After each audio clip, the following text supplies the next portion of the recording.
ಇವತ್ತಿನ ವಿಡಿಯೋವಿನಲ್ಲಿ ನಾನು ನಿಮ್ಮ ಹತ್ರ ಡಿಪ್ರೆಷನ್ ಅನ್ನುವಂಥ ಒಂದು ಟಾಪಿಕ್ ಬಗ್ಗೆ ಮಾತಾಡ್ತಾ ಹೋಗ್ತೀನಿ. ಸಿಂಪ್ಟಮ್ಸ್ ಮತ್ತು ಅದನ್ನು ಹೇಗೆ ನೀಗಿಸುವುದು ಅಂತ ಹೇಳ್ತಾ ಬರ್ತೀನಿ. ಡಿಪ್ರೆಷನ್ ಅಂದರೆ ರೆಸ್ಟ್ಲೆಸ್ನೆಸ್ ಆಗುವಂಥದ್ದು, ನಿದ್ದೆ ಸರಿಯಾಗಿ ಬರದೇ ಇರುವಂಥದ್ದು, ಆಹಾರ ಪದ್ಧತಿ ಕೂಡ ಚೇಂಜಸ್ ನೋಡ್ತೀರಾ, ತುಂಬ ಶುಗರಿ ಪ್ರಾಡಕ್ಟ್ಸ್ನ ಕನ್ಸ್ಯೂಮ್ ಮಾಡುವಂಥದ್ದಾಗಿರ್ಬೋದು, ಅಥವಾ ಜಂಕ್ ಫುಡ್ನೇ ತಿನ್ನುವಂಥದ್ದಾಗಿರ್ಬೋದು, ನಿದ್ದೆನೇ ಮಾಡಬೇಕು ಅನಿಸೋದು, ಅಥವಾ ಫ್ರೆಂಡ್ಸ್ನೆಲ್ಲ ಅವಾಯ್ಡ್ ಮಾಡುವಂಥದ್ದು, ಇಂಥದ್ದೆಲ್ಲ ಮಾಡ್ತಿರ್ತೀರ.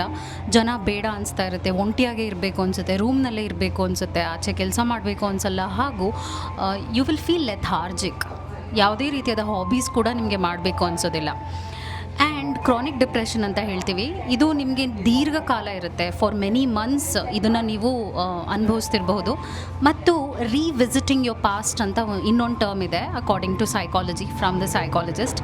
ಇದರಲ್ಲಿ ಏನಾಗುತ್ತೆ ಅಂದರೆ, ನೀವು ಹಿಂದೆ ನಡೆದಿರುವಂಥ ನೋವುಗಳಿರ್ಬೋದು, ಹತಾಶೆ ಇರ್ಬೋದು, ನಿಮ್ಮ ಲೈಫ್ನಲ್ಲಿ ಅನುಭವಿಸಿರುವಂಥ ಒಂದು ಪ್ರಾಬ್ಲಮ್ಸ್ ಇರ್ಬೋದು, ಅದ್ರ ಬಗ್ಗೆ ಯೋಚನೆ ಮಾಡ್ತಿರ್ತೀರ. ಫೇಲ್ಯೂರ್ಸ್ ಬಗ್ಗೆ ತುಂಬ ಯೋಚನೆ ಮಾಡ್ತಿರ್ತೀರ, ಹೀಗಾಯಿತು ಅಂತ ಯೋಚನೆ ಮಾಡ್ತಿರ್ತೀರ. ಇದನ್ನು ಹೇಗೆ ನೀಗಿಸುವಂಥದ್ದು? It's just that you have to get back to your routine ಅಂದರೆ ನಿಮ್ಮ ಆಹಾರ ಪದ್ಧತಿ. ಸ್ಪೆಷಲಾಗಿ ನೀವು ನಿಮ್ಮ ರೊಟೀನನ್ನು ಸರಿ ಮಾಡ್ಕೋಬೇಕಾಗತ್ತೆ. ಹಾಗೂ sunlight also you will get rid of depression ಅಂತ ಹೇಳ್ತೀವಿ. ಇದನ್ನು ನೀವು ಮಾಡಬೇಕಾಗುತ್ತೆ ರೆಗ್ಯುಲರಾಗಿ. Exercise is a must. ನಿಮಗೆ ಕಷ್ಟ ಆಗಬಹುದು, ಬಟ್ ಮಾಡಿ. ಆ್ಯಂಡ್ ನೀವೆಷ್ಟು ಅವಾಯ್ಡ್ ಮಾಡ್ತೀರಾ ಜನರನ್ನ, ನೀವು ಇದ್ರ ಪ್ರಾಬ್ಲಮ್ನಲ್ಲಿನ ಜಾಸ್ತಿ ಸಿಕ್ಕಾಕೊಳ್ತಾ ಬರ್ತೀರಾ.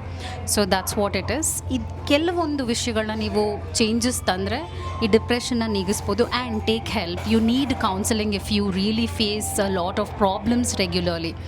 I hope it help. Take care. Thank you so much.